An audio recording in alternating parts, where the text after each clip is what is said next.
So now we're on Phase 3 of the MCU, and while Phase 2 did start off rocky, we did see some character involvement amongst our familiar characters, as well as being introduced to newer characters, newer worlds, other than ours. Though the humour did start to feel like overkill, that problem would continue in Phase 3. Thankfully, it didn't stop this phase from having its good points, because there are still some good films in this phase that lead to an epic conclusion that the series has been building up since Iron Man first hit the cinemas in 2008.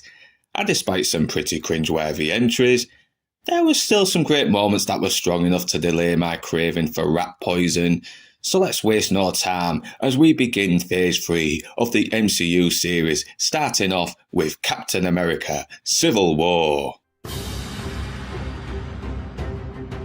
Released in May 2016, the story picks up after the events of Phase 2, where Captain America, Falcon, Black Widow and Wanda, once again played by the usual actors you're familiar with, are tracking down Crossbones, once again played by Frank Grillo, who managed to survive an aircraft crashing into a building and crushing him. Makes sense to me. After finally apprehending Crossbones, he reminds dear old Cap how sad he is about his friend Bucky, right before going Palestinian alarm clock on their asses.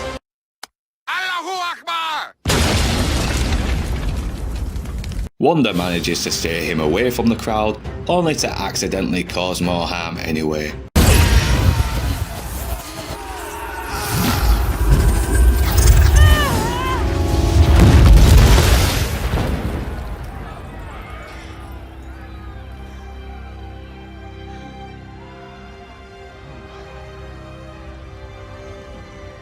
The consequences of Wanda's actions convinces the government to push forward a law that restricts our superheroes from doing what they need to do unless they get official permission.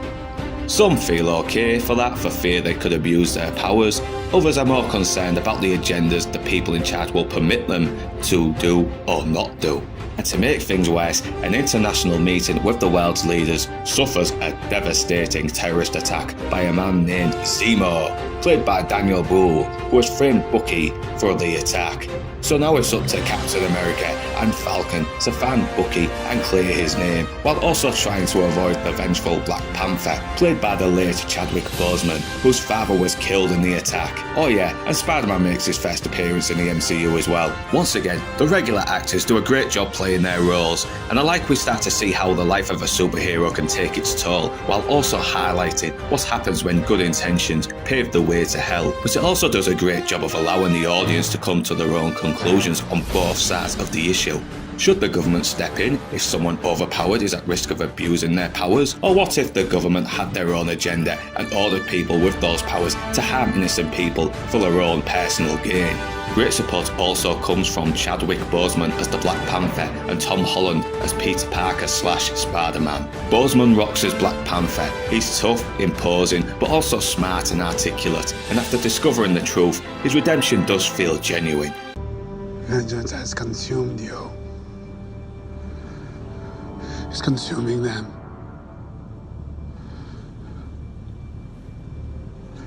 I'm done letting it consume me. Tom Holland displays both charm and goofball innocence as Peter Parker and Spider-Man. The moment he shows up, he encapsulates everything about the character, the naivety, the youthful enthusiasm, and the geeky awkwardness that makes this character funny. You have a metal arm? That is awesome, dude!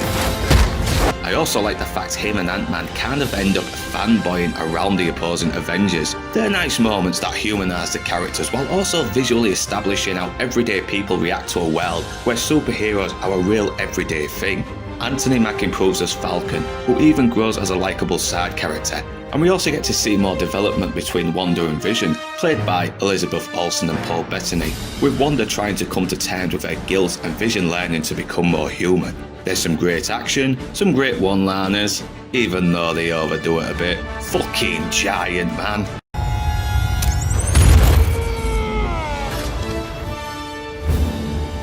Holy shit! And the twist at the end is genuinely tragic. But it's Steve Rogers throwing down the shield that brings real emotional weight, as we see the shield, everything that's supposed to encapsulate everything good, honest and virtuous about what Captain America is supposed to mean.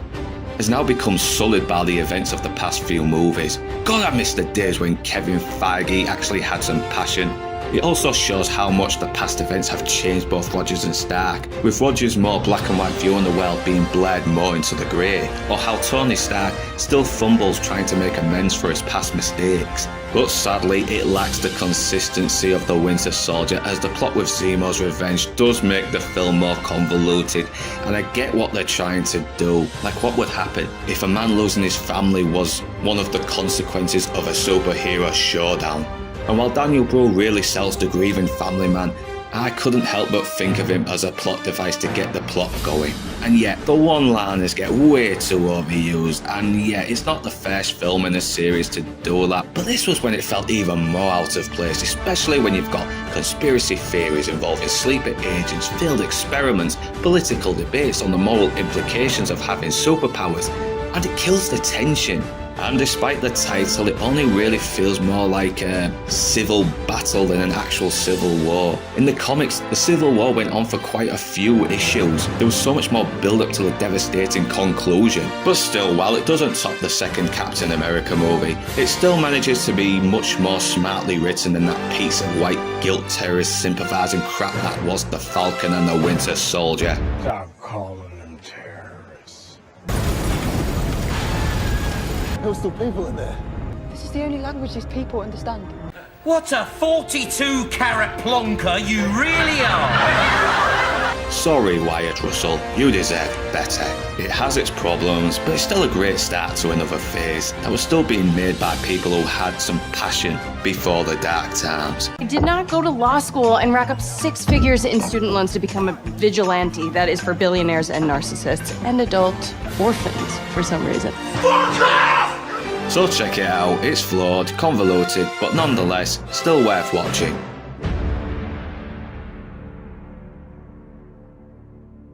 So that was Captain America: Civil War. Next up, Doctor Strange. So we've had a billionaire, a god, a big green angry bastard, an archer, a sexy Russian spy, a sexy witch, an Ant-Man, a ragtag team of outlaws, a big blue Boy Scout. And now we have a reality-bending sorcerer. Yeah, Guardians of the Galaxy really opened up the weird factor to this series.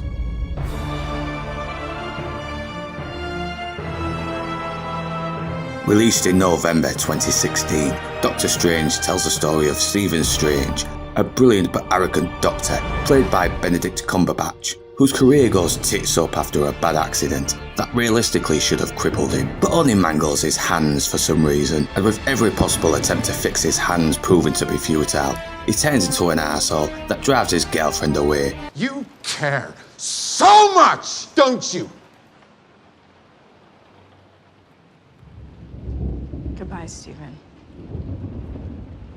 And it's looking like all hope is lost until he hears about a patient whose spine injuries were suspiciously healed. So he tracks down the patient, played by Benjamin Bratt, and after finding out where he went to heal his injuries, Strange locates the place.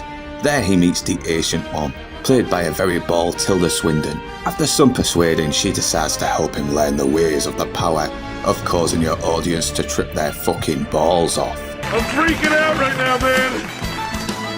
The mushrooms are turning on me!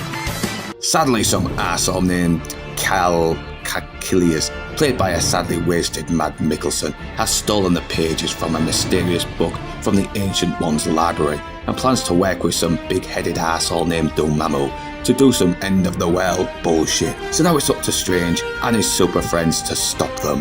Doctor Strange is okay. Nothing great, but okay.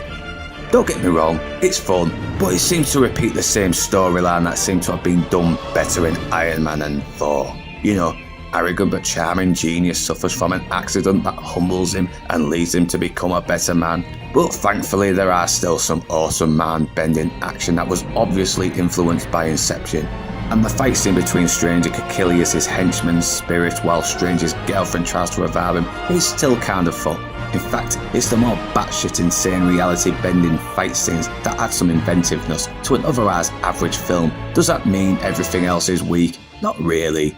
Benedict Cumberbatch is very charming and funny in the role and plays it with conviction. He's arrogant, full of himself, but like Downey Jr. as Stark, he still manages to be very likeable. In fact, there's a scene where after one of his battles he shows guilt after killing someone in self-defense. He becomes conflicted on the Hippocratic oath he took years ago when he first entered the medic profession. It's a nice moment that shows he still has that passion for saving lives without appealing to his own narcissism. Tilda Swinton makes the most of her role as the Ancient One despite being an exposition dump, and Benedict Wong brings the deadpan laughs as the very serious one. But the most memorable scene is the confrontation between Strange and Dormammu.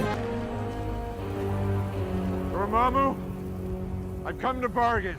Here Strange decides to use the Time Stone to loop their encounter, resulting in Strange constantly being killed until Dormammu decides to fuck off. And when it comes to a hero sacrificing himself, this might be the best yet. The fucking punishment this guy takes, that takes fucking balls. But once again, another great actor is wasted as another boring villain, and sorry, but any movie that wastes Mads Mikkelsen is doing something wrong.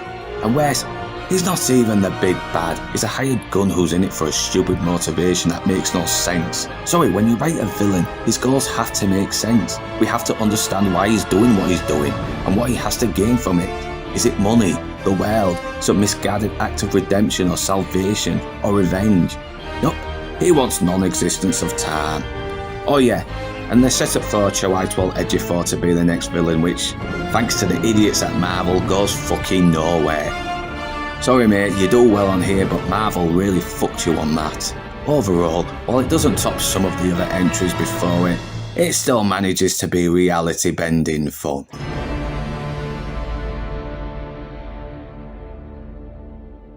And that was Doctor Strange. Next up, Guardians of the Galaxy, Volume 2. The first Guardians of the Galaxy was a smash hit. It was not just a very funny take on an overlooked comic series, but also one of the most heartfelt. But could lightning strike twice for our Guardians? Well, let's take a look at Guardians of the Galaxy, Volume 2.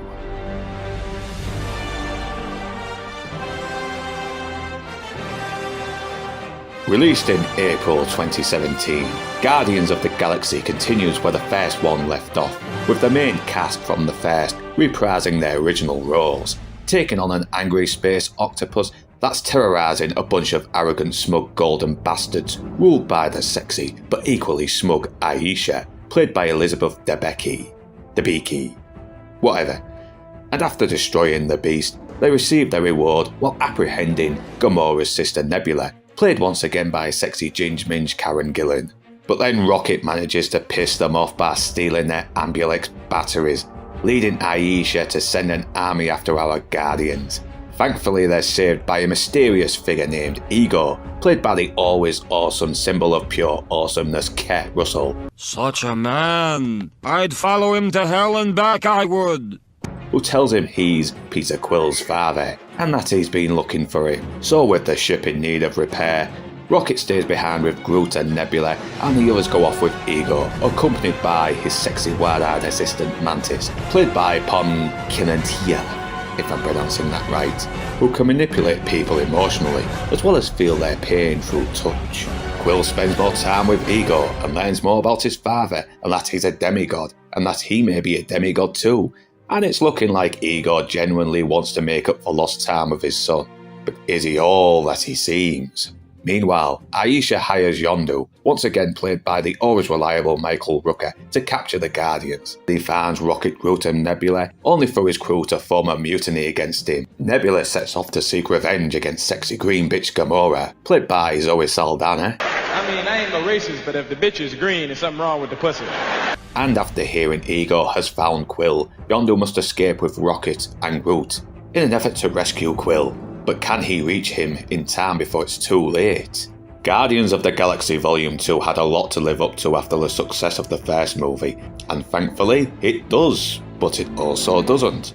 First, the returning cast still have chemistry, and I love how their relationship has evolved from people starting off as friends to suddenly becoming a family.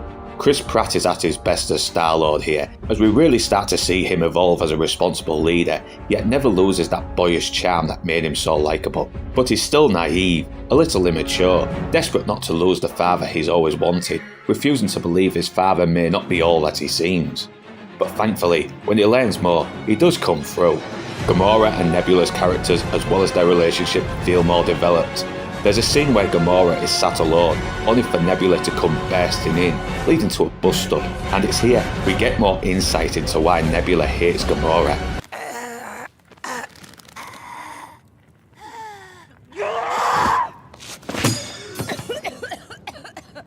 I win. I win. I bested you in combat. No, I saved your life. Well, you were stupid enough to let me live. You let me live. I don't need you always trying to beat me. I'm not the one that just flew across the universe just because I wanted to win. Do not tell me what I want. I don't need to tell you what you want. It's obvious. You were the one who wanted to win, and I just wanted a sister.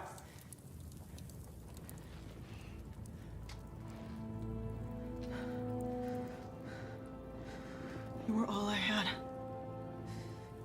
You were the one who needed to win.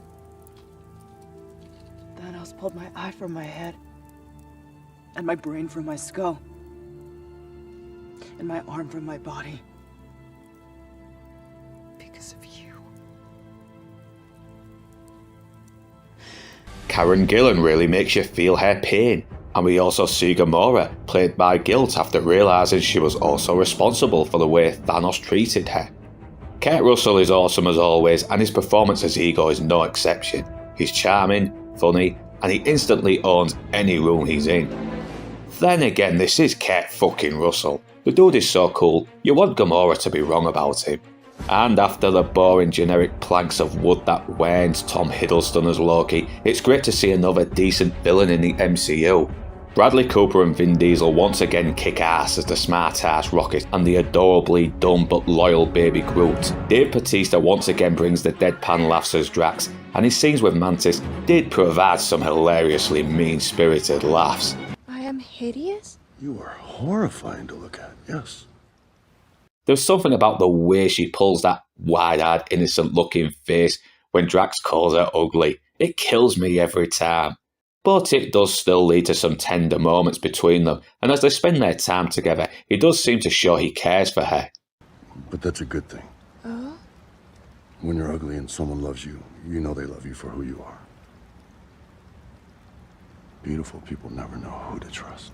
Well, then I'm certainly grateful to be ugly. I even love the moment where Drax and Mantis are looking over the horizon, and Drax tells Mantis about his family. Mantis touches his arm and starts to feel every ounce of pain and heartbreak he suppressed.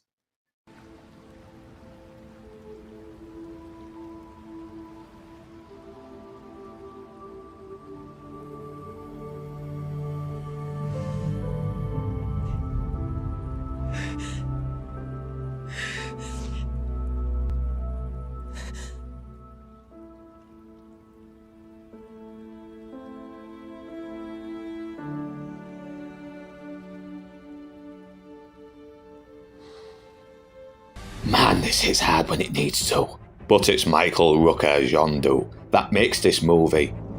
And it's here we learn more about his character, how he betrayed the very code he swore to uphold, all for his own greed, why he always let off Quill despite the fact Quill always gave him trouble.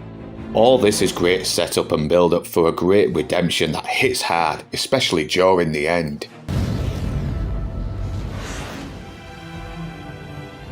He may have been your father, boy, but he wasn't your daddy. I'm sorry I didn't do none of it right. I'm damn lucky you're my boy.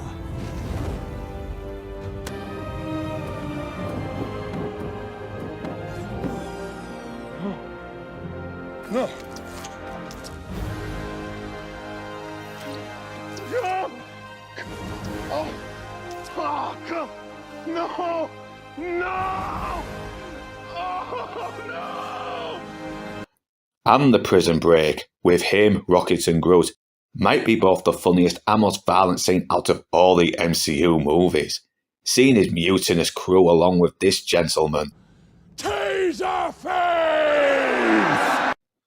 Getting slaughtered while Come a Little Bit Closer plays in the background never fails to make me laugh like the sick fuck I am.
And I like the fact this film goes out of its way to bring us a fun flick with an absurd sense of humour, yet somehow manages to turn the emotional stakes up to 11. It's one louder, isn't it? I like seeing how these characters have evolved from selfish beings with no meaning in their lives to needing each other. Yeah, they clash, but at the end of the day, they're always there for each other, like a family. It's these kind of themes that make this an even deeper, more emotionally complex sequel. And the visuals are well shot. Ego's world looks like a paradise despite being an obvious green screen, and the action still kicks ass. But there are a few things that hold it back. There's a few times where some gags go on a little too long, like the tape on the death button. For fuck's sake, there's a big battle going on, and as funny as it is, it kills the tension. Even some gags pop up inconsistently, like when Mantis tries to warn Drax about Ego. It's a very dramatic moment that is undermined by an unnecessary gag that's there to gain laughs when we should be worried about Quill. Drax! We need to talk. I'm sorry, but I like a woman with some meat on her bones. What? I tried to let you down easily by telling you I found you disgusting. No, that's not what Get on with it. Yes, get on with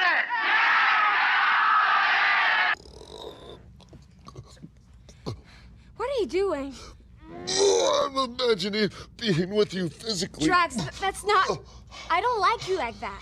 I don't even like the type of thing you are. Hey, there's no need to get personal. Get on with it! And as great as Ego is, his grand plan makes no fucking sense, as I never felt there was no real reward in it, and it sounds like a miserable way to live if he did achieve it. But despite the fact it could have lost some of the gags, this is still a funny, exciting, tragic yet hopeful, heartfelt sequel that expands on our characters while also highlighting the importance of family. And just like Yondo's arrow, it hits you fucking hard.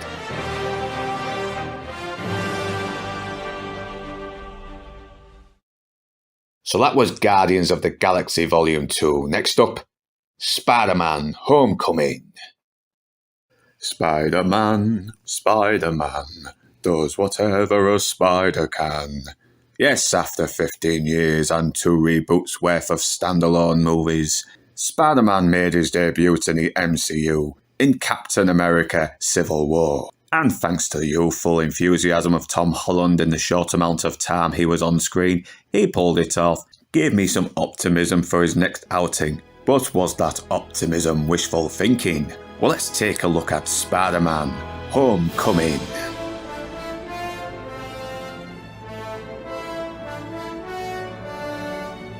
Released in July 2017, Spider-Man Homecoming begins with a salvage team run by Adrian Toomes, played by the always awesome Michael Keaton, who are contracted to clean up the mess following the aftermath of the Battle of New York in the first Avengers movie. Only for the Department of Damage Control, partnered with Tony Stark and led by Anne-Marie Hoeg, played by the Enforcer and Cagney and Lacey legend Tyne Daly, to take over and leave Adrian with fuck all. Shit. Thankfully, the Department of Damage Control overlooked some of the tech that was lying around. So Toomes decide, fuck it, let's make something useful out of what we got left. They turn them into weapons to be dealt with illegally and profit from the loss. The world's changing. It's time we change too. Cut to 8 years later, we see Peter Parker, pumped after his encounter with the Avengers in Captain America Civil War, and hoping Tony Stark will call him again for his help. In the meantime, he's just spending his days trying to balance his private life along with his superhero business, until one night he spots some of Toomes' men trying to sell the weapons. So now he has to find out who's selling them and put a stop to it once and for all. But can he succeed? And will he win the heart of the girl of his dreams? And what the fuck is Flash's problem? Jesus Christ. Spider-Man Homecoming had the unfortunate timing of being released only a few years after The Amazing Spider-Man 2 failed at the box office, as well as failing to set up a Sinister Six spin-off. And with the previous reboot still fresh in the memory of audiences, could Tom Holland's version live up to the hype? Well, it kinda does, and it kinda doesn't. But let's start with the positives. Tom Holland is perfect as Peter Parker.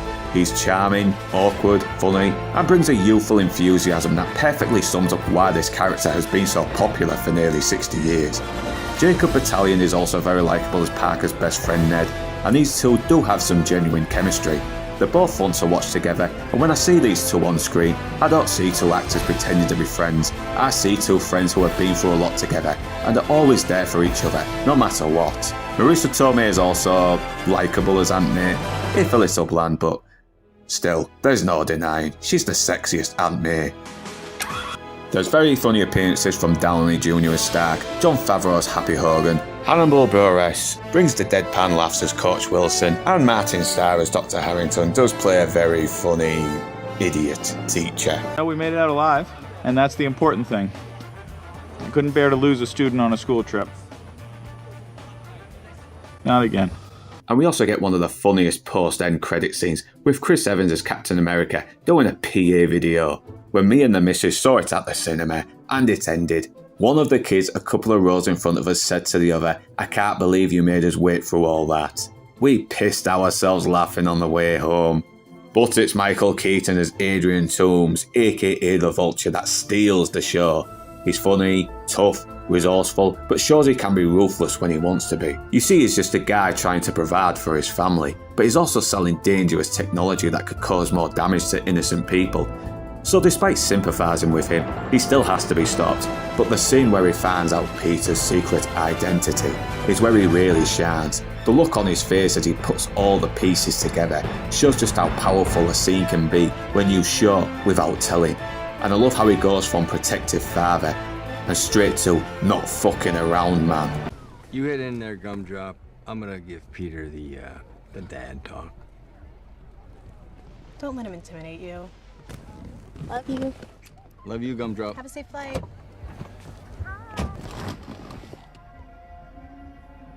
Does she know? Know what? So she does it. Good. Close to the vest. I admire that. I've got a few secrets of my own. Nothing is more important than family. You saved my daughter's life, and I could never forget something like that, so I'm going to give you one chance. Are you ready? You walk through those doors, you forget any of this happened, and don't you ever, ever interfere with my business again. Because if you do, I'll kill you and everybody you love. I'll kill you dead.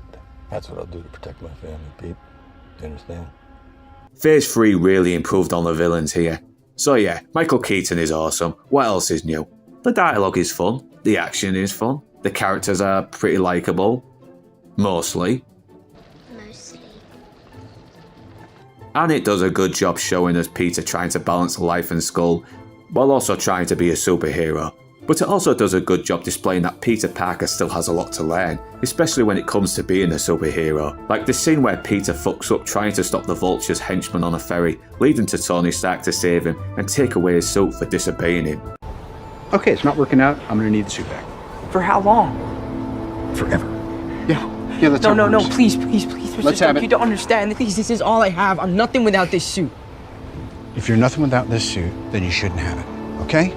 It leads to a very powerful moment where Parker's attempts to stop Vulture fail, resulting in him being trapped under debris. Okay, ready?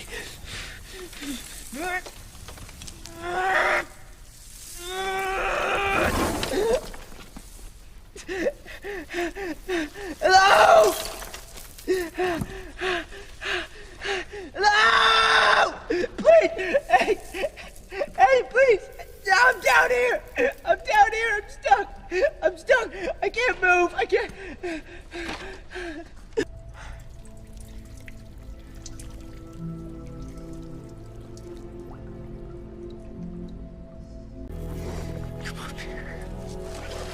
Come on, Spider-Man! Come on, Spider-Man! Come on, Spider-Man! Oh, come on, Spider-Man!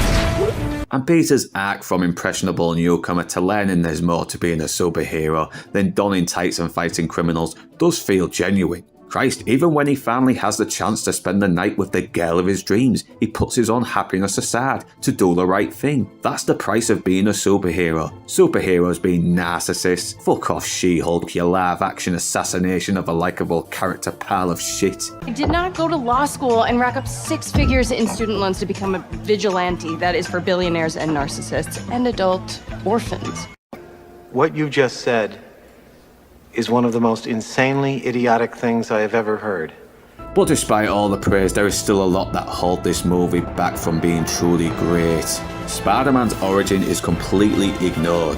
We know he was bitten by a spider, but we're never given any indication of what motivated him to be a superhero in the first place except he wants to impress Tony Stark. Say what you want about the Tobey Maguire version or the Andrew Garfield version. The death of Uncle Ben was what motivated Peter Parker to use his powers for good. Yes, I know we've seen it twice already and it's just as fucking annoying to watch on screen as the death of Bruce Wayne's parents.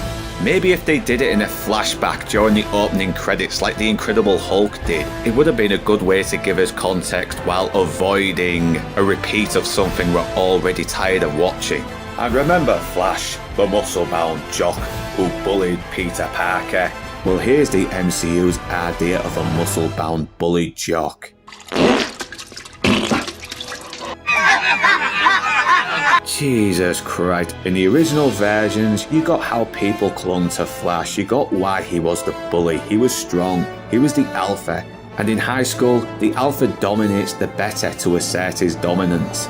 This guy just looks like an insecure arsehole trying to come across as a jock, yet still comes across as an insecure arsehole. The love interest is bland. Gloria Harriet does fine in the role, but she just isn't given much to make her character interesting. And I know the Amazing Spider-Man movies had their problems, but at least Andrew Garfield and Emma Stone had some fucking chemistry. Gags once again kill moments that could have been more serious, like the first time we see Vulture kill someone.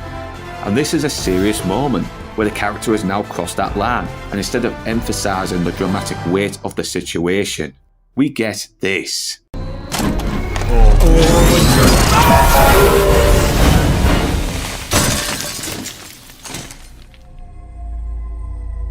Damn. I thought this was the anti-gravity gun. What? No, that's that one. Zendaya's half awake, trying too hard to look too cool for Skull performance grates really quickly. Until this day, I still don't understand why Hollywood is trying to make her a thing. Why didn't Tony Stark compensate Tools for his loss? The man practically invested a lot of his money and lost everything. And the thing is, it's entirely Tony's fault. After Iron Man 2, Iron Man 3, Age of Ultron, the bloody writers really knew how to make a smart man like Tony Stark look like a fucking dumbass. And I'm not gonna lie, I'm not a fan of the high-tech Spider-Man suit.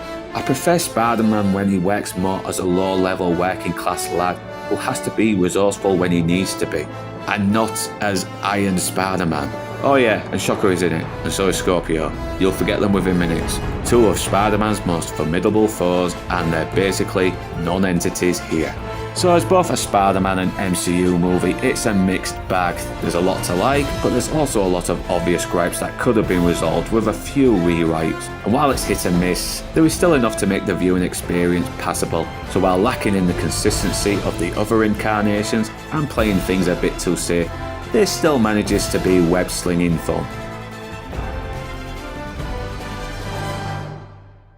So that was Spider-Man Homecoming. Next up, Thor Ragnarok. So now we're back with Thor, and it's funny that despite having some charm and a shitload of manly awesomeness, he was still the least interesting of the other Avengers solo-wise. But with eccentric director Taika Waititi taking the helm, could he inject new life into the character? Well, let's find out as we take a look at Thor Ragnarok.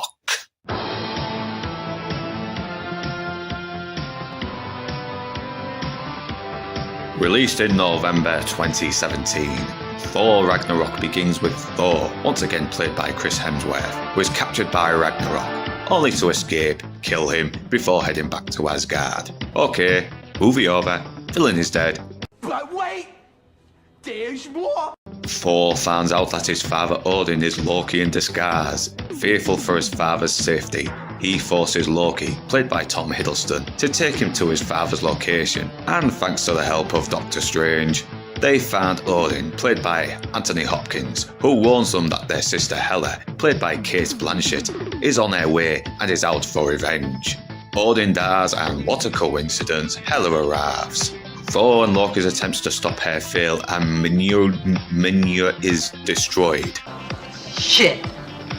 Their attempts to escape leads them to get separated, with Thor ending up being captured by a Valkyrie, played by Tessa, being insufferable counts as a personality Thompson, who sells him to the Grand Master, who then sheds Thor of his luscious, majestic locks. Please, kind sir, do not cut my hair. No! No! Son of a bitch must pay. Turns out he wants him to go up against his prize fighter for his and everybody else's entertainment. But it turns out that prize fighter is this absolute legend. And with Hela causing chaos in Asgard, and Heimdall trying to help his fellow Asgardians to safety, Thor must convince Hulk to help him escape and save Asgard before it's too late. Thor Ragnarok definitely takes a different tone to the previous Thor movies, and it's understandable they would choose a middle-aged man with the mind of a hyperactive 7-year-old with a history of creatively funny and charming films to take the helm, especially after the last Thor movie was about as exciting as listening to Kat Dennings spread her brand of cancer to the prostate of comedy.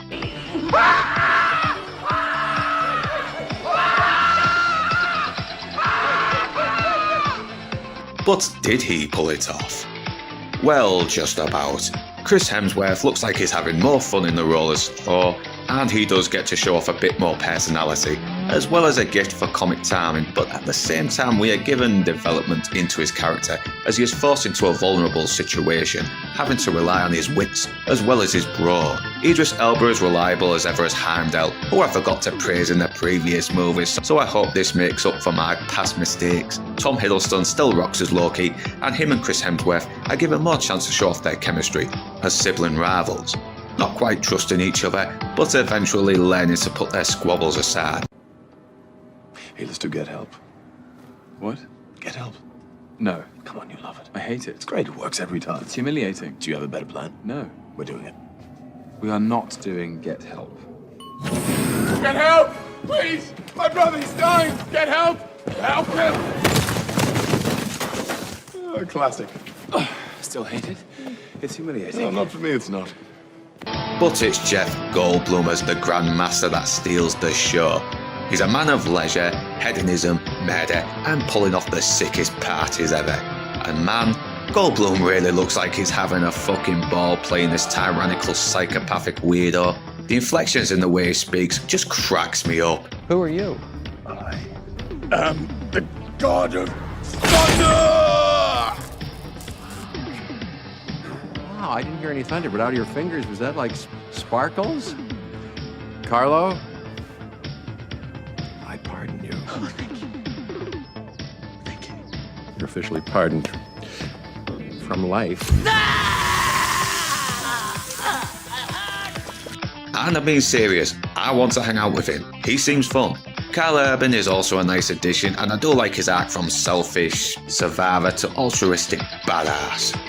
Cate Blanchett is also fun as the goddess of war, Hela, and man has crazy never been hotter than ever. Except Michelle Pfeiffer as Catwoman. That would be one disastrous, but awesome threesome. And whenever she's on screen, we do feel the danger the Asgardians are in, as Thor is left vulnerable without his powers. There's some funny callbacks.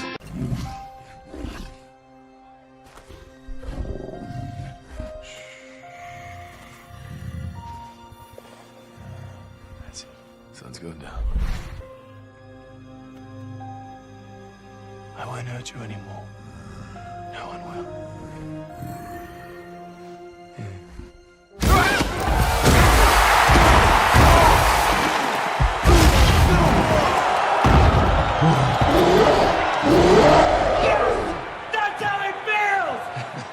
I'm just a huge fan of the sport.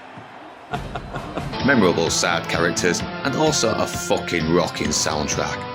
And seeing Anthony Hopkins playing Loki, playing Odin, is pretty fucking funny, and the way he reacts to the play that reenacts his death scene from the last movie just made me love Loki even more. And apart from the dialogue in the play being rewritten to suit Loki, as well as some funny and welcome cameos from Sam Neill, Luke Hemsworth as Thor, which I fucking love, and Matt Damon, the orchestra plays the actual score from the actual scene.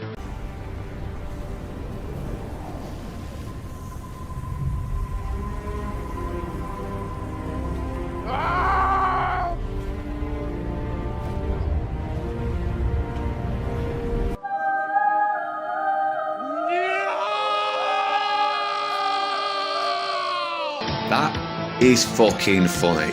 And Anthony Hopkins looks like he's having fun, but he also manages to have a last thought-provoking scene with his sons as Odin, which, thank God, made up for the bloodthirsty, over-emotional moron we saw in the Dark World. And how are you different from Malekith? The difference, my son, is that I will win. The goofy humour, the 80s rock music video look does add character to the movie, as well as a real sense of fun that really improves on the last dull hammer-slinging effort. And I also like the sentiment that home can never truly be lost. But unfortunately, the goofiness goes into overkill, and while Chris Hemsworth improves as Thor personality-wise, his character comes off too goofy. Using me to get to the Hulk. What? It's gross. What? No, You don't care about me. You're not my friend. No, I don't even like the Hulk. He's all Really? like, smash. I prefer you.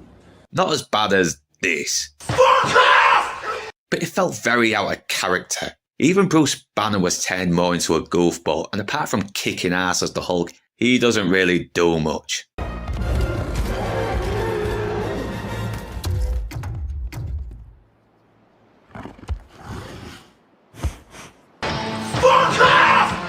Tessa Thompson is a plank of wood, and as much as I love Cate Blanchett in the role, she's way too overpowered, even to the point where Thor looks weak once he takes her on in the final climax. And I'm sorry, I'm all for a tough, challenging villain, but the villain has to be a challenge with the possibility of being beaten. Even the Predator in Predator, who was able to take down a bunch of roided up badasses on a protein-shaped diet, was still given possibilities that this thing could be beaten. At least have Thor injure her a little bit. Oh wait, we can't have a strong man beating up a woman. Even Lady Sif avoids getting killed off while the other more male warriors get slaughtered. Also, calm down on the fucking gags. Even the scene where Asgard is destroyed, one of the most heartbreaking things that happened to Thor and his fellow Asgardians, is ruined by a stupid fucking one-liner that takes away any dramatic weight this scene deserved.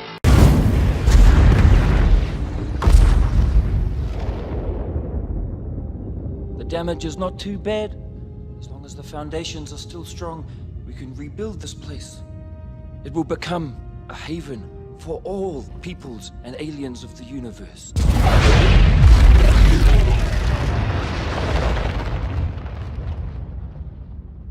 Nah, those foundations are gone. Sorry. So overall, while it's more fun, colourful and lively than the second Thor outing, it sadly lacks the earnestness of the first. And while it's funny and isn't the Taika Waititi train wreck that was Thor Love and Thunder, this is an uneven lightning strike that hits the bottle, but only slightly. Just. So that was Thor Ragnarok. Next up, Black Panther. Yay. For fuck's sake. So we are finally here, the most important of all the MCU movies.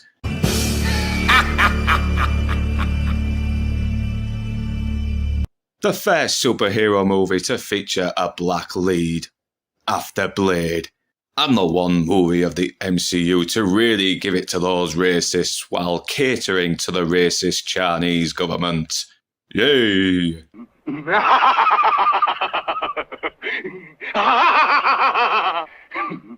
The only comic book movie to win an Oscar for popular movie. Oh my god, who the hell cares? Yeah, there's a lot to say about this. Let's waste no time as we jump into Black Panther.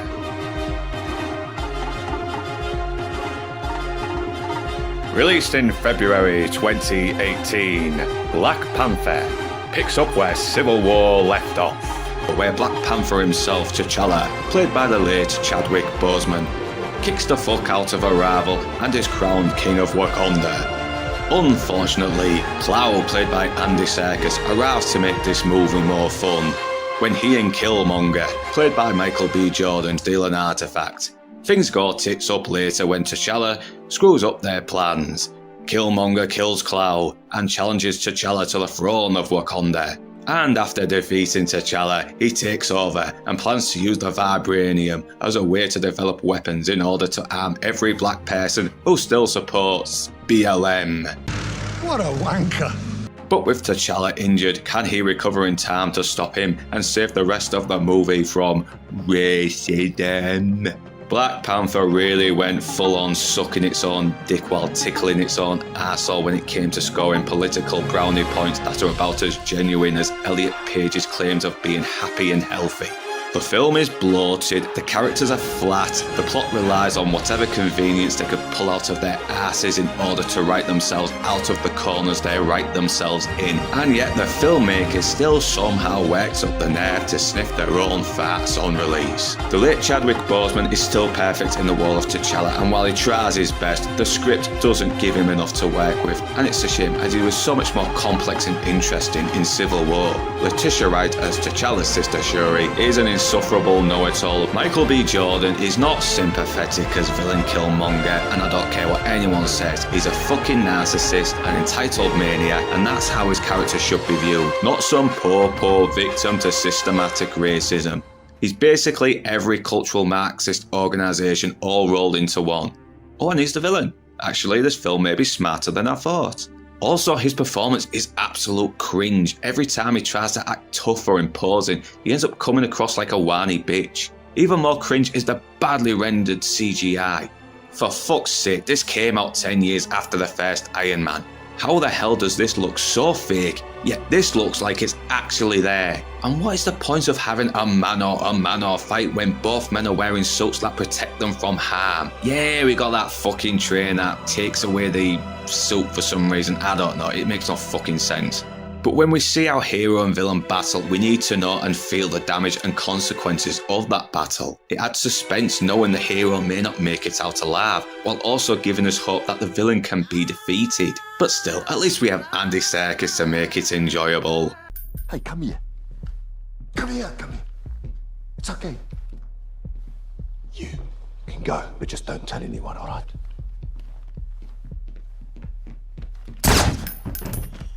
What's with you, man? Come on! Before getting killed off before the halfway mark. Fucking prick! Michonne, Nyong'o Lupita, Martin Freeman, Forrest Whitaker, Daniel Nishush and Angela Bassett are just there, and the more I see of what a paradise Wakanda is, the more I hate the Wakandans. Seriously, they have unlimited resources that could cure famine, disease, and yet they fail to discuss any global trade agreements that could only make their country more profitable but also benefit the entire world. And it's a shame, as the Black Panther character is a really cool character and the actors are really trying their best here, but God, the writing is so all over the place with its message. And this, sadly, was when Marvel was starting to include the woke politics. Yeah, I know Spider-Man Homecoming had some woke elements, but it had a sympathetic villain you could relate to, and Spider-Man's journey as an impressionable teen to someone finally understanding what it means to be a hero did feel consistent. But that said, despite sounding like a cross between the Red Dawn theme and K.D. Lang's Constant Craving, I do still love the Black Panther theme. It's actually fucking kick-ass. And yes, even though there's some crap CGI, there are still some nice looking visuals. So overall, it's a nice looking but convoluted, inconsistently written, overrated mess. And like a sledgehammer to the Black Panther suit, it leaves no impact whatsoever. So that was Black Panther. Next up, Avengers Infinity War. So ever since we first got a glimpse of Thanos, one of the greatest comic book villains in the first Avengers movie, we knew he was coming, as for 6 years he was hyped up as the big bad for the Avengers to take on. And man, was there a lot to live up to. So did the setup pay off? Let's find out as we take a look at Avengers Infinity War.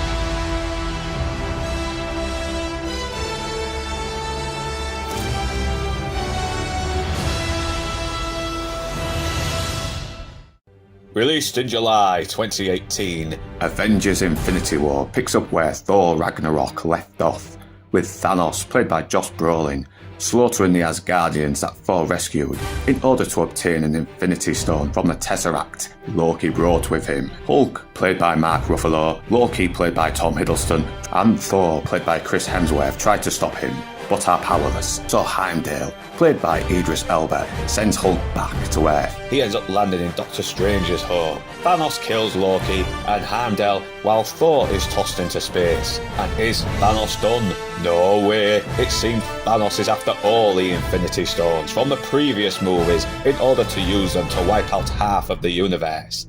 And he will not rest until he has achieved his mission. Doctor Strange, played by Benedict Cumberbatch, locates Tony Stark, played by Robert Downey Jr., and brings him back to his headquarters for Banner to warn him that Thanos is coming. Thanos sends a couple of goons to get the Time Stone from Strange, where Spider-Man shows up to help. Meanwhile, Thor runs into the Guardians of the Galaxy and asks for their help in order to find a planet that builds weapons he can use in order to defeat Thanos. Gamora, played by Zoe Saldana, fears for the safety of everyone, knowing Thanos will use her to achieve his goal, asking Peter Quill to kill her if he ever captures her. Later, Vision and Wanda, played both by Paul Bettany and Elizabeth Olsen, knowing Thanos is after the Infinity Stone that keeps Vision alive, reunite with Captain America, played by Chris Evans, Black Widow, played by Scarlett Johansson, and Falcon, played by Anthony Mackie, after escaping an encounter with some of Thanos' goons. They head to Wakanda, where T'Challa, played by the late Chadwick Boseman, promises to protect Vision. But with Thanos coming close to achieving his goal, have the Avengers met their match? Avengers Infinity War fucking rocks. Talk about the ultimate payoff to a long setup. It's the darkest of the franchise and the best. But before I sing its praises, I'll start off with the negatives. The story structure feels a little convoluted, seeing as though we're having to pack a shitload of characters, which gives the movie a choppy feel. Bruce Banner is reduced to a bumbling fool just to make Letitia Wright's character look even more superior, in other words, smug and punchable. The structure is polymorphic. Right, we had to attach each neuron non-sequentially. Why didn't you just reprogram the synapses to work collectively? Because we didn't think of it? I'm sure you did your best. Tony Stark's nanosuit does not impress. It's stupid. It's really fucking stupid. Come on, what happened to watching the mechanics of every moving part assemble like in the old suit? And man, after all that trouble Thor went through in Ragnarok, they fucking alien freed that shit with the Asgardians. Now for the positives. The regular cast are still great as their characters, and the action is still inventive and fun, especially when Thanos uses the Infinity Gauntlet to throw a fucking moon at them. Hard fucking core.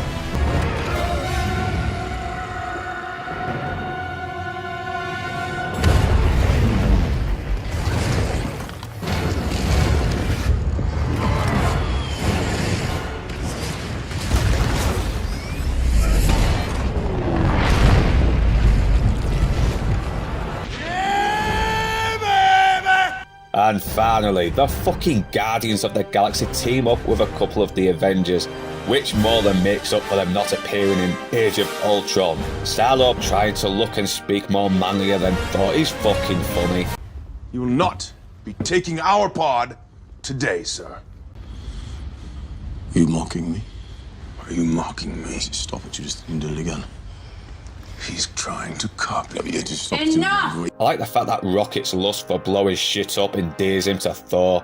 I like Tony Stark and Doctor Strange being similar enough to clash, and it makes sense. These are two likeable geniuses with inflated egos, but they still put their differences aside, knowing what's at stake. But it's Thanos that this movie is truly about. He's tough, powerful, intimidating, has a commanding presence, and is convicted to his goal, willing to do what is necessary, and Josh Brolin truly excels in the role, not playing him as a villain, but more as a man that is willing to make the hardest choice no one else will, the choice that will haunt him forever. Not once does he compromise his principles, like this scene here where he forces Gamora to help him find the Soul Stone, only to find out that stone comes at a price. Damn, look at that face. Without saying a word, you can see the confliction, knowing he must do what he has to do, even though it's breaking his heart to do so. I'm sorry, little one.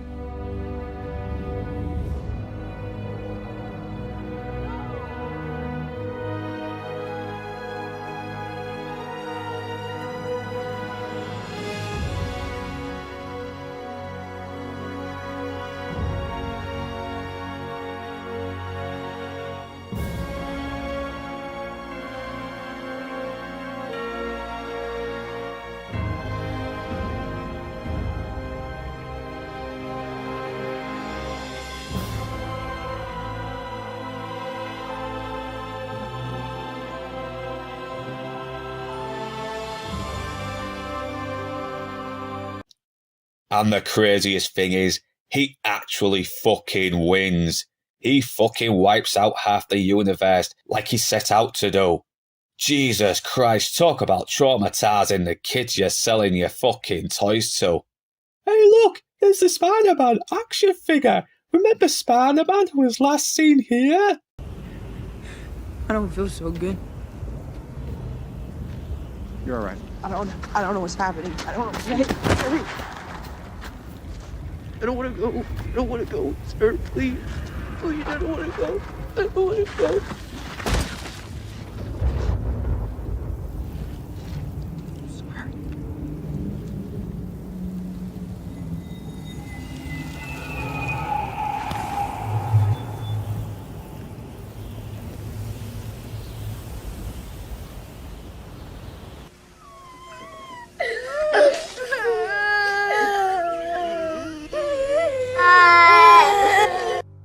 Buy his action figure.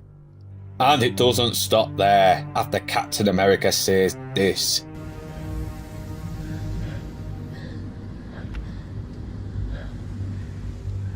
Oh, God.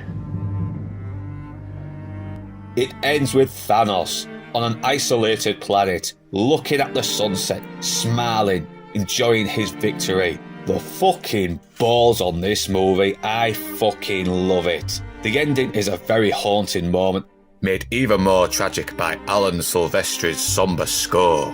Overall, it's not only the best Avengers movie, but one of the best comic book movies ever made, with an ending that is as powerful as the snap of Thanos' finger.